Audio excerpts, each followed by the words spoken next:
Hey, hope everyone's having a great day. Today's video is Fit at 46. I eat these 5 foods every day.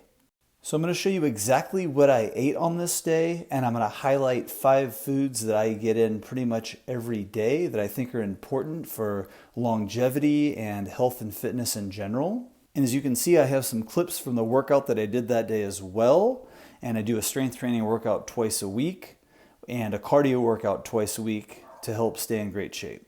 So the first food that I want to talk about that I eat every day is fruit. And I had my first meal on this day at 1 p.m. This was blueberries, cherries, and pineapple. So I always start off with either fruit or a smoothie, something nice and hydrating. Great way to start off the day. So make sure you're getting in fruit in your diet. This is absolutely my #1 favorite food.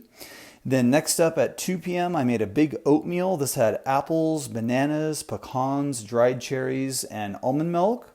And that's the #2 food I want to talk about is starch. So I get in starch every day, whether it's oatmeal, whether it's whole grains, whether it's rice, beans, potatoes, sweet potatoes. Definitely getting in starch every day is important for me. So that was my #2 food. And #3 would be nuts and seeds. So in the oatmeal, I had pecans, and I have other nuts and seeds as well, depending on the day. So nuts and seeds is #3. #4 is salads and greens. So make sure you get in the greens. This salad was at 5 p.m. It had greens, cucumber, avocado, and apple. So whether it's green juice or salad, I definitely get in the greens.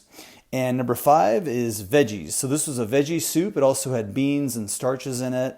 I had some prunes and a piece of whole grain bread with some peanut butter on it. So the #5 food is veggies. And again, this meal had veggies, had more starch, had beans, potatoes, and fruit.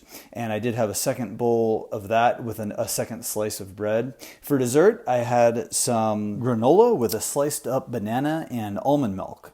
So that was it. Make sure you check out my plant-based recipe ebook I have in the description box with some great recipes. Subscribe for more. Give me a thumbs up or thumbs down. Leave me a comment. Let me know your thoughts. Hope everyone has a great day, and we'll talk to you soon. Bye-bye.